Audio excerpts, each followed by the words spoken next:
मी nursing कॉलेजवर teaching करते आणि मला अगोदर सर्वायकल पेन होता, ठीक आहे, म्हणजे मानेच्या नसा दबलेल्या होत्या आणि मानेच्या नसा दबलेल्या असल्यामुळे मी सगळीकडे ट्रीटमेंट केली. इवन 4-5 लाख रुपये घातले. 4-5 वर्षापासून माझी ट्रीटमेंट चालू होती आणि इथे नितीन पायकराव सरांकडे आणि मुंबईला शंकर न्यूरोसर्जन आहेत, शंकर आठवले सर यांच्याकडे मला ट्रॅक्शन वगैरे लागायचं, म्हणजे मानेला वजन वगैरे द्यायचंय.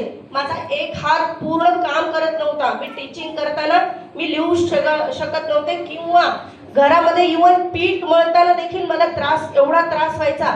पण मला आपल्याच फील्डमध्ये म्हणजे रियांशमध्ये सोळंके मॅडम आहेत आणि त्यांनी बराच वेळा मला सांगितलं की मॅडम हे औषध घ्या रियांशचं अमृत ज्यूस घ्या.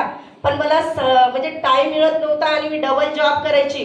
पण नंतर मी घेतल्यावरती एक 15 दिवसामध्ये मला थोडासा फरक जाणवला आणि मला वाटलं की खरंच अमृत ज्यूसमध्ये असं काही कंटेन्स आहे की त्याच्याने मी एवढा पैसा घातला आणि एवढं दाखवलं पण मला कुठेही फरक जाणवला नाही.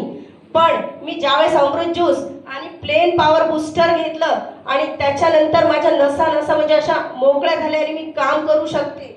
आणि मी याच्यामध्ये कंदारे सरांकडे जॉब करायची, तो तिकडचा एक जॉब सोडला आणि मी रियांशमध्ये जॉईन झाले.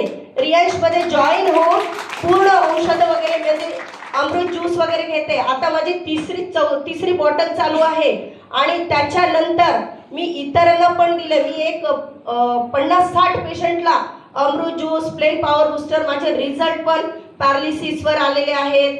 परत ज्यांना मूळव्याध वगैरे होतात, त्यांना इचिंगचा त्रास होता, त्यांना काही गर्भाशयाचे आजार वगैरे होते, त्यांना म्हणजे अशा बऱ्याच पैकी लोकांना एकदम चांगले रिझल्ट आलेले आहेत. एवढं बोलून माझे 2 शब्द संपवते.